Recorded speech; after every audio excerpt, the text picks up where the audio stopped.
to the LearnOps Leadership Series. Today I have the pleasure in interviewing Paul Leone, who's a learning and development measurement expert. He's authored this book that I have right here, Measuring and Maximizing Training Impact. Paul has been a senior ROI consultant leading measurement for companies like Verizon and American Express. Paul, this is a very specific domain. I'm curious how you even got into it. Yeah, it's a very specific niche, which kind of worked out for me. So I got out of graduate school, got my PhD in IO psychology, more of kind of a generic organizational development, evaluation, assessment type stuff.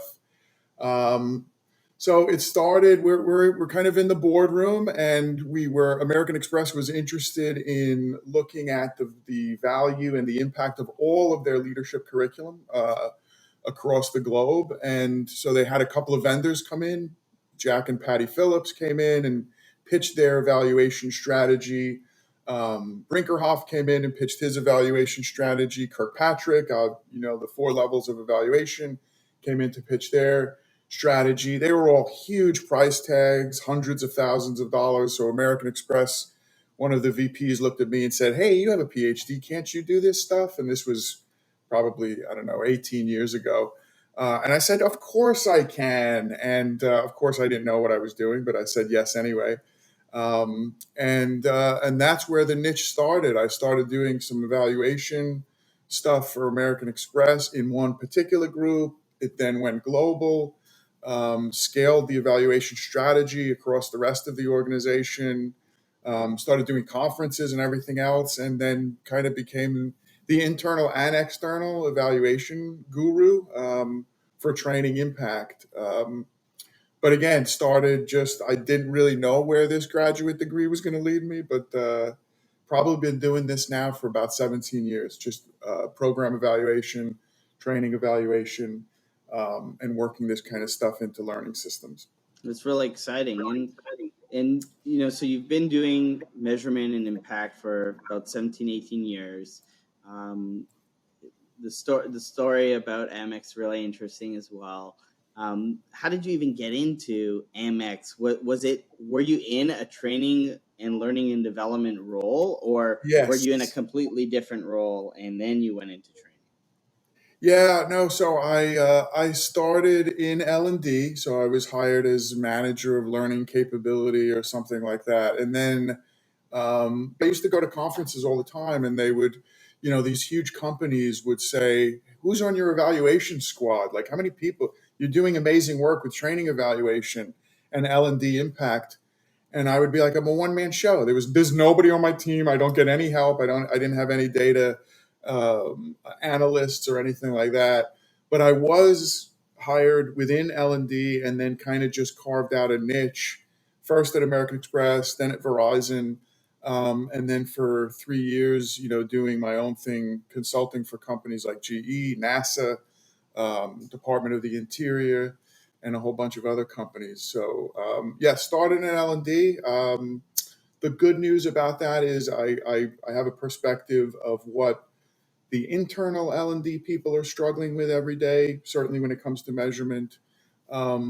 And then having that external view now, really kind of the marriage of those external and internal perspectives really helps me help the plight of the internal L&D groups right now, which I know is tough when it comes to measurement.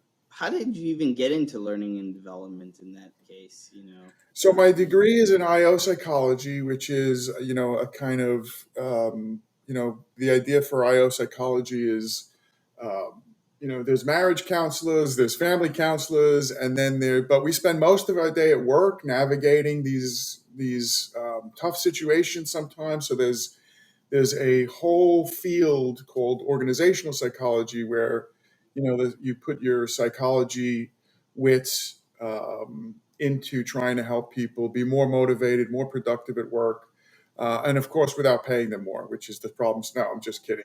But it's, how do you leverage everything that you can from leadership perspective, from an organizational perspective, from a job enrichment perspective? How do you leverage all those things to make people happier and more productive at work? Really is the key of IO psychology. And then that's why they kind of hired me into American Express and said, "Can you do your thing here?" So American Express was your first learning and development role. Yes, internal learning and development stuff. I did some I used to live in San Diego, went to graduate school in San Diego, did some assessment stuff there for a couple of different companies. Certainly put myself through graduate school with that. But my first full time American Express, oh God, that was 2004 or five. That was my first big gig within L&D, where I was able to really make an impact with this training evaluation stuff.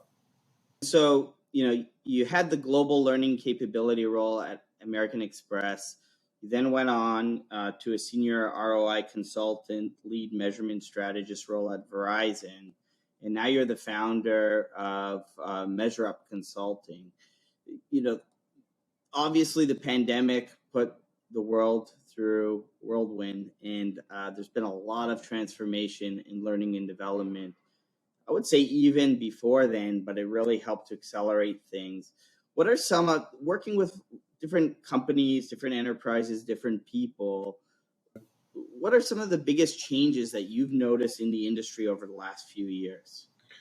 Great question. So from an entrepreneur, from an entrepreneurial perspective, I was very afraid when I left Verizon and I went off on my own. Great timing, right? The pandemic hit, and a lot of companies were closing down and saying, usually training evaluation and L&D define the value of all that stuff. That becomes great, right? Fluffy stuff that you could spend a lot of money on when the economy's good, when the company's good. So I was really fearful that business would kind of not be there. And what I found was, yes, some businesses, cut and run a little bit in terms of training evaluation, but so many other companies said, hey, you know what? Now that we have to do this virtually, or now that we have to take 10 training programs and turn them into 2, the idea is tell me exactly which ones are most valuable to my organization, right? So they have to really be choosy when they're selecting training. And that's where I came in. It was like, Paul, tell me the return on investment of this training program versus this training program. And they were able to make a lot of decisions based on a lot of those case studies. The other thing about this was a lot of companies wanted to know, hey, we used to do training in person. Now we do it in our pajamas with a cup of coffee in front of us. Is it as effective as some of the traditional modes of delivery, like classroom and web-based and things that have always been available, blended learning? So I had to do a lot of case studies where I had to prove, or at least try to prove, that these virtual options now, live learning, things like that, are just as effective or almost as effective as some of the traditional delivery modes, where they're going on 2-day retreats or flying to some place to do training. So there was a big push around finding out what exactly is going to give you the biggest return on investment when it comes to training. That becomes very important as the economy got more turbulent, and things got more unsettled. That was kind of the guiding light for me. So again, a lot of companies said we don't do training anymore. We don't do training evaluation. We don't even do training anymore, right? That's a nice to have. But a lot of companies were doubled down on the training evaluation because they wanted to know which programs were most valuable. Yeah, it's interesting even now, fast forward to, the world talking about recession and things like that. At Cognota, we haven't seen a massive impact of a recession world. And speaking about just being entrepreneurial with friends of mine's companies or technology companies, they are definitely being impacted. So it's really interesting to see that learning and development is still being very prioritized during, this era too, where you would think ultimately, historically, budgets are cutting, let's cut learning and development. We're not seeing that so much this time around. So I think there's a lot of that speaks to a lot of value towards the actual transformation that's happening with learning and development, and why it's important to keep the investments turned on. And I think if you did a word cloud right now, definitely 3 words that would be prioritized from what we're hearing is efficiency, effectiveness, and either like value or impact creation. Which Absolutely. I just wrote an article actually, and it hit all those 3. So again, work in the the fourth industrial revolution is, it's no longer big companies that have the majority of all the work. And there's not the traditional rank and file anymore. It's literally whoever could do it faster, better, and with more impact. That is what's going to predict the market, right? What's going to happen, and any type of services, whether it be customer service, sales, anything is going to be, any type of products and services. The dictation is going to be, can you do it faster, simpler, and with way more impact? So I think measuring the impact is going to be key, because a lot of companies are going to say, here's a product and service, it's faster, it's simpler, but does it carry the same type of impact? Which is where I come in, and a lot of the work that comes in. So you're right on. I think that's really important work. Given what we just talked about, it's apparent that the role of operations and of the L&D department, it's obviously playing a supporting role towards business strategy and performance. And talking about that whole word cloud, efficiency, effectiveness, value, or impact. A lot of teams are still figuring out, like beyond Kirkpatrick's, how do you measure or evaluate if the program was successful? Sometimes we even talk to chief learning officers about ROI, and we hear about like ROI, like it's not worth going there. But I don't know, I have a hard time believing that in business, ROI is a very important metric. So what's your view on that? Like, why is your view different than some CLOs, for example? Yeah, so I after every seminar, webinar, conference, I always pop up a couple of questions about, why don't you measure return on investment? And the biggest one that comes back is, we don't know how. So like 50 something % of people say, our organization just doesn't have that internal expertise. So then I say, okay, hire me. So hi, I'm Paul Leone. But the other piece of that is, this is surprising and funny, especially when it's anonymous, but 30% of that is, we're afraid to measure return on investment, because right now, L&D and human resources, we get budget, right? And we're going to continue to get budget, because training people and putting money into career development is the right thing to do. But at the end of the day, they should be measuring, and they should be telling their value story, or else they're always going to have those skeptical business leaders looking at them at the C table saying, we're in marketing and we put out commercials that generate a lot of money for the company. We're in technology and we, put out a new technology and we beat out the competition because of that. What did you do in HR? And I think, HR has been notorious or infamous for never presenting a lot of results and talking about their impact. But I have to say that's changing over the past 5 or so years. Most companies are doubling down now. We're trying to double down on measurement, and really define the value that the training stuff does for the bottom line. I have a big question always, like, why don't business leaders and stakeholders understand the true value of training? And the answer to that is, because we never tell them. We can't expect them to go out and do studies, right? The business leaders and CEOs. So my advice there is, start with a case study, show your business leaders and stakeholders that you could do it right. And then, call a Cognata and take that case study and the methods that you do and, scale it across the whole organization and allow everybody, to measure in a specific way. Yeah. It's tough, because on one hand, I totally agree with you. I mean, just look at where marketing teams were 10 years ago. Mm-hmm. Like CFOs had heart attacks when marketing teams talked about those commercials because there was no way to track return of ad spend. Exactly. So they were telling their story, but there was no data or visibility into knowing how effective or efficient those dollars were going, right? And I think marketing has the right operating systems and tools now to automatically track things. You don't hear marketing people say, I don't know how to track return of ad spend. They say, I do that in HubSpot. I do that in Marketo. I do that in my purpose-built solutions that help me do that. I use these tools and they teach me how to do that, right? The skills built into the feature. In learning and development teams just don't have that luxury at all right now. There is no purpose-built tools.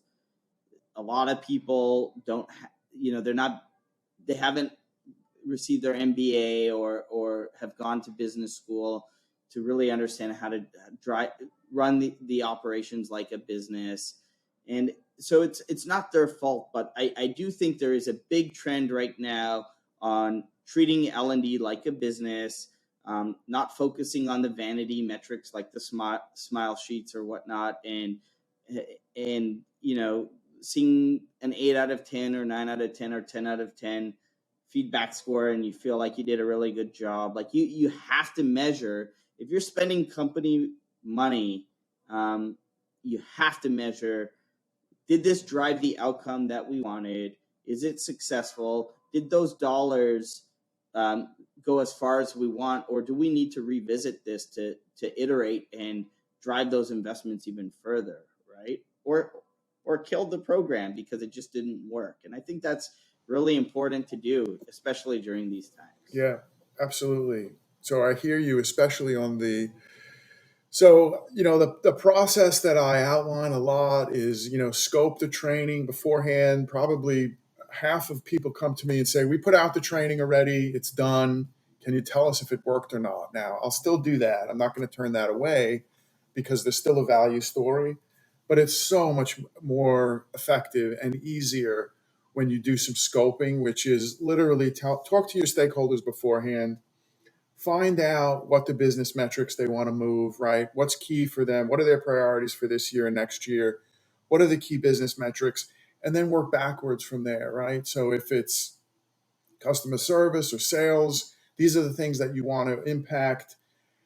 What are the behaviors that those people, those frontline employees need to exhibit to drive those metrics, right? So working backwards, those business metrics are level 4. You then want to find out which behaviors drive those metrics, which is level 3.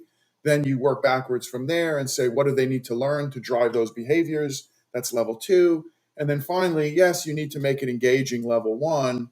And you still want to capture some of that data, but who cares if that's not an absolute direct line from loving the training pro. A lot of people say they love the training program, but if that's not going to definitely mean behavior change and business impact in the long term, who cares? So you're absolutely right. We're moving away, or we want to move away from all of most organizations. I'd say 90 something % of organizations only have smile sheets, which is a shame because L&D designers, developers, people who deliver the training, so much work goes into these, and yet there's no infrastructure to measure and report the value, which leaves, even when I was at Verizon, I talked to people who deliver the training and develop the training, and they say, we never hear what happens afterwards. We never know if it had impact. And that's not good from a aligning priorities perspective, or making people feel like they're adding value to the company. That makes a lot of sense. And I think for teams that are not looking beyond the smile sheet, there's a lot of change that's happening with teams like that. I know that TikTok, for example, wrote a press release. The parent ByteDance, the parent company of TikTok, basically wrote a press release that they reorganized their entire talent development team to focus on business metrics versus vanity metrics, right? This is a public press release. You can just Google it and read about that. And we've personally seen operators come into learning and development teams to run them, to help get them there. So this is happening whether learning and development people like it or not. And it's about learning the skills, learning how to adjust to do this. In my opinion, it's good for the industry. It's going to progress L&D into it's already a real business function. It's very strategic in my opinion, but into even further performance drivers for corporations, right? And I think it's amazing what L&D teams do, because you get the best of both worlds. You get to partner and be a great business advocate, growth engine.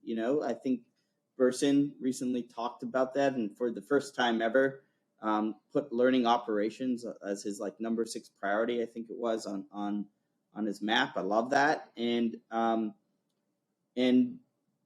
at the same time help people through learning, right? That's a great way to wake up every day, drive real business outcomes and real learning outcomes, and kind of be the mantra on both sides of the fence, right? It's pretty cool. Yeah, absolutely.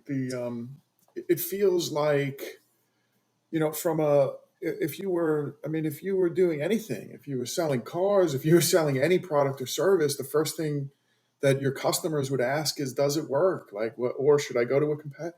And so the fact that it's so rarely done and defined down to the business impact and the return on investment, and why some people don't even try, that's a huge mystery. I think it goes back to, again, some people are afraid that they're going to have a negative return on investment, which is very rare, by the way.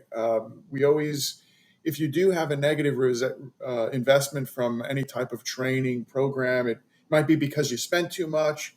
So when you measure, you find ways of saying, hey, if we cut the cost a little bit, or we double down on post-training reinforcement, that could be an incredible positive return. So you find out things from measuring and going through these, all of these learning operations processes. You find out so much things about your company and how, the best environments for training. So again, I think it's just a matter of time before, everybody thinks of learning as a business and says, we need to prove the value. As I said, again, fourth industrial revolution type stuff. It's who could do it simpler, faster, but most importantly, with the most impact. And if you don't have that impact piece and you're able to say it's a good return on investment, then you're missing a huge opportunity. You said 90% of people don't know how, right? So, or 70%. I can't recall the exact percentage. Yeah, it was 50% of the people surveyed said we have no idea how to measure, so we don't do it. 90% of organizations only go up to level 1, maybe do a little level 2, but that's dismal, right? So yeah, well, let's talk about that.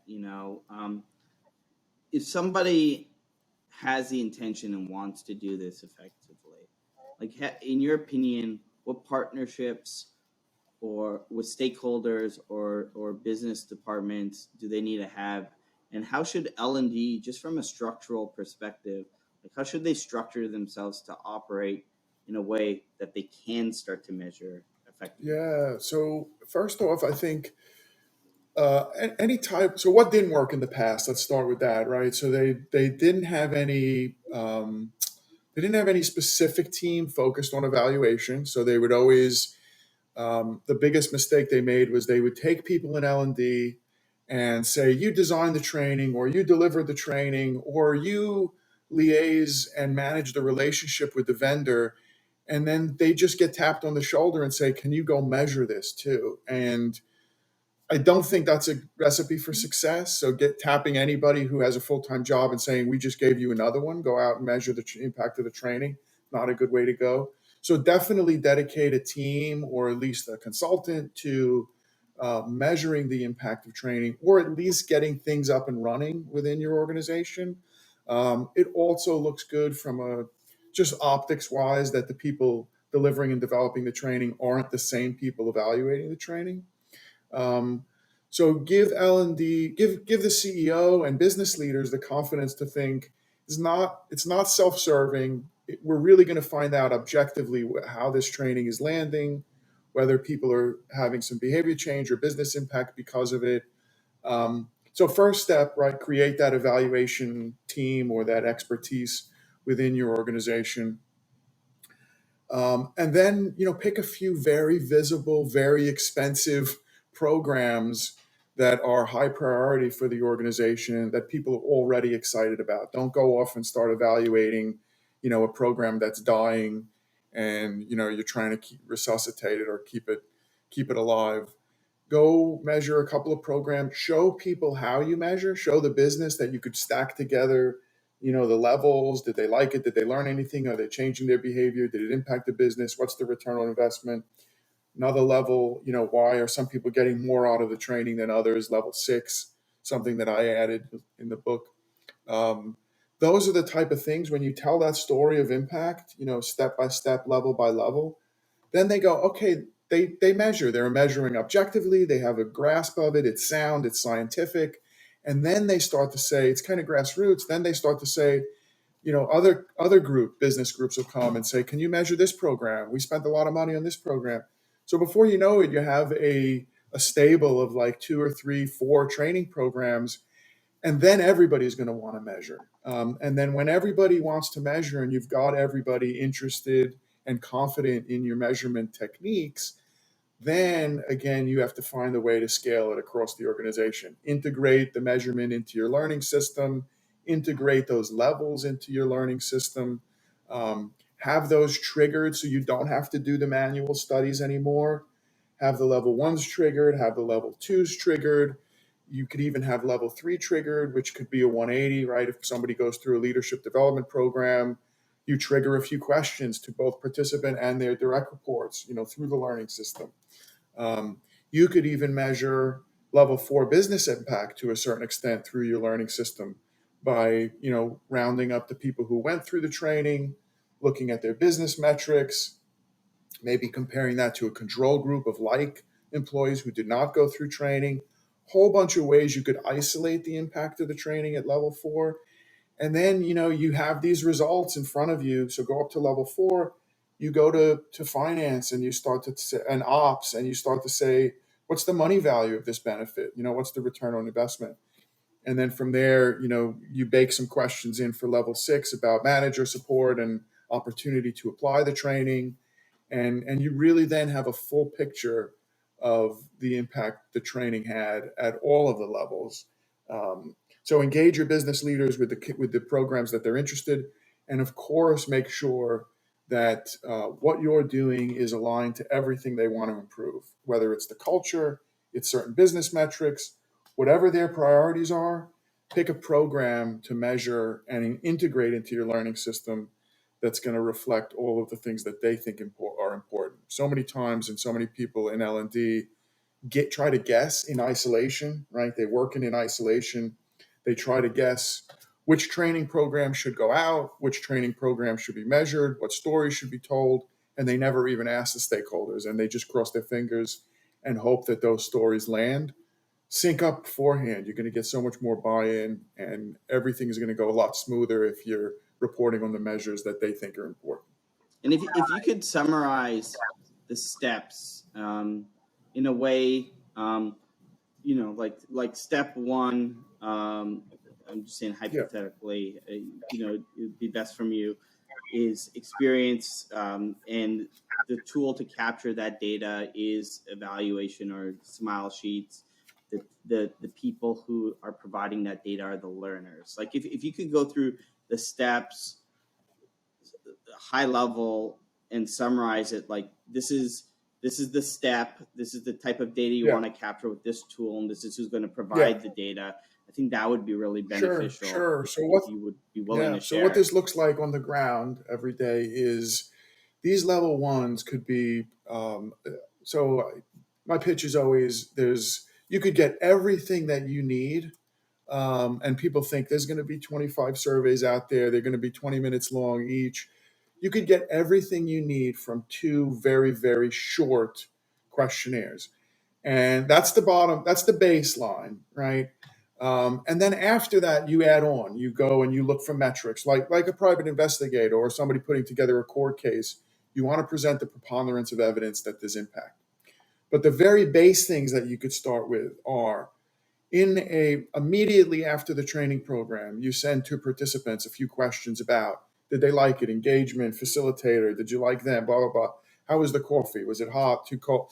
So all these things about the training experience. In that same questionnaire, you ask questions about new knowledge acquired. So where were you before on this particular topic? Where are you now? I wouldn't stack up a very comprehensive pre and post test and do content analysis. Just go for the basic, right? Where were you before on this content? Where are you now? What was your new knowledge acquired? Maybe one or two questions there. You've already covered off your level 1 and 2 with literally a 2-minute survey. 3, 6, or 9 months, 1, 2, 3, or 4 months out after the program, they will be hit with another 4-minute survey that talks about behavior change, right? Are you doing anything differently or better? Tell me about your levels of improvement in this, this, and this, right? For that level 3, certainly while you're sending out those questions, look for tangible, objective data within the organization that they already track that would be telltale signs or evidence that those behavior changes are taking place. However, after So do you ask them to provide you with that yes, evidence, so since they'll be the yeah, so the closest to very it? first thing is there anything that's tracked? So for instance, I'll give you for instance, one company wanted to track the effectiveness of one-on-ones, the frequency of one-on-ones. They had a lot of training to drive these one-on-ones where managers are talking to their directs about performance, blah, blah. They said that they were tracking within the organization, that they inputted somewhere how many one-on-ones, were they one-on-ones constructive, blah, blah. So if that data is being tracked somewhere, perfect. You could look at you could look at post, you could stack together a story. The problem is a lot of organizations don't have that behavior change data. They'll have key metrics at level 4, but for level 3, business behavior change data, improvements in things they're doing differently or better on the job, that's not tracked very often. So 90% of the time, we have to rely on questions about improvement, and we could go multi-rater. So if it's a leadership training program, go multi-rater, ask direct reports. Hey, your leader went through this training program 60 days ago. Tell me about the level of improvement in blah, blah, blah, blah. And there you have corroborative evidence that people are doing something differently or better. You've literally done that in a 4-minute survey.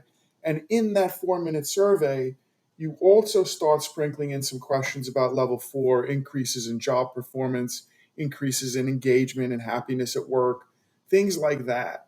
So now you have level 1 and 2, liked it, learned something.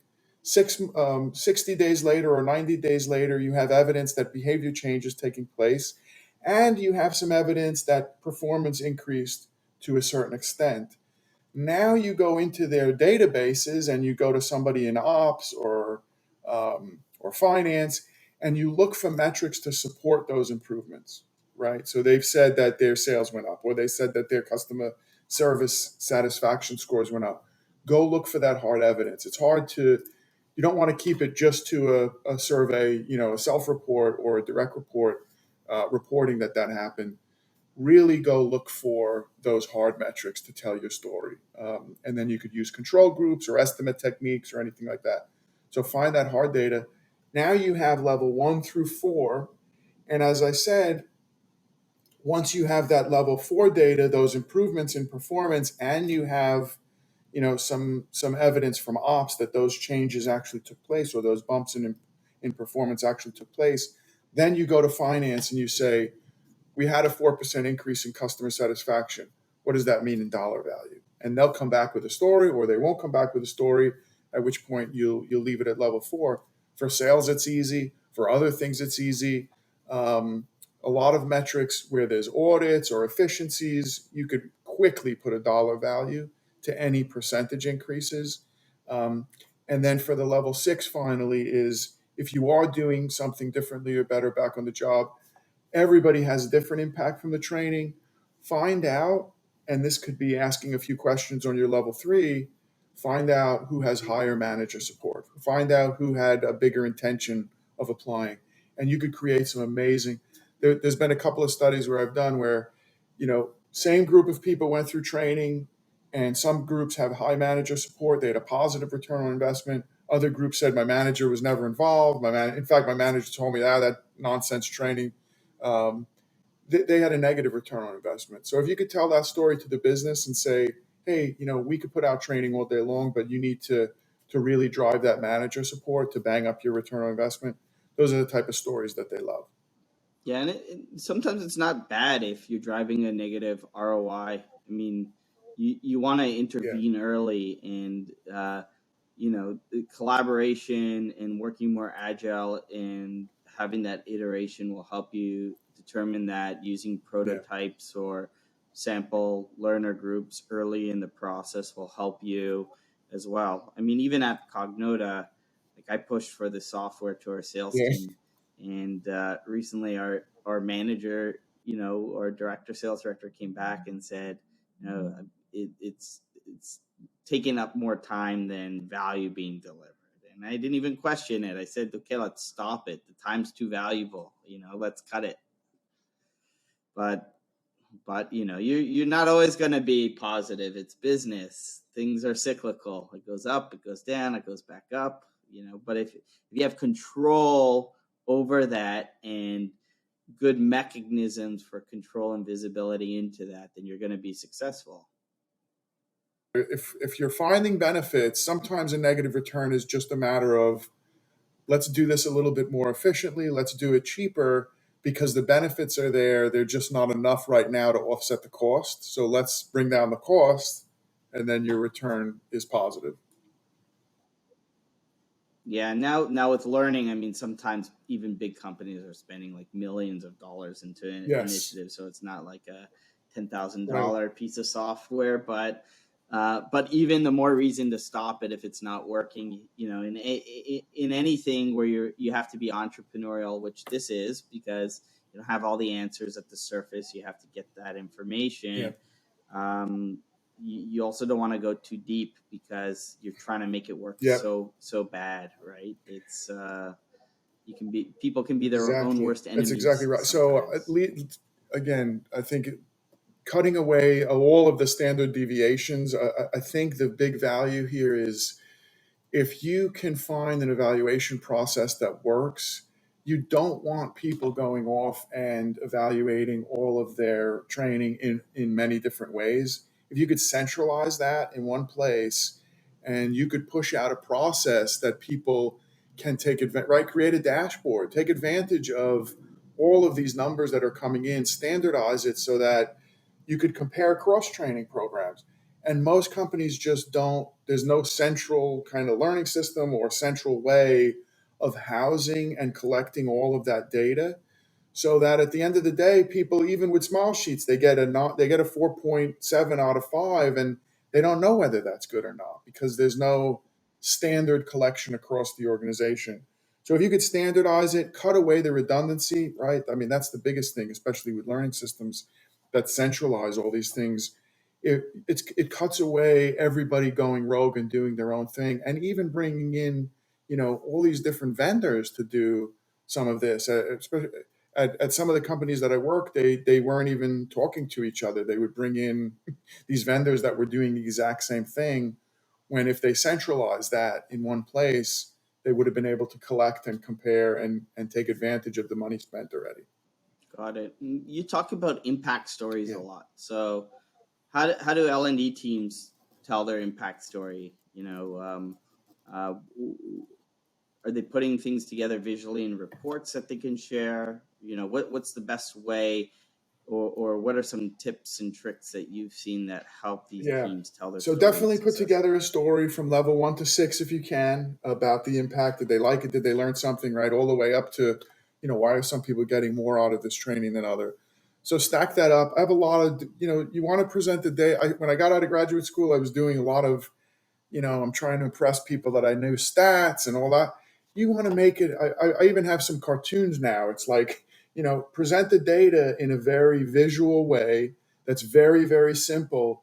Because if you go the route of, oh, I'm going to use p-values and I'm going to do t-tests, and all these notes about tests for significance, you want all that maybe in the appendix, but you want a very simple, crisp, like 10 slides telling the story of impact with some percentages, some cartoons to make it interesting, some characters, and some great data visuals.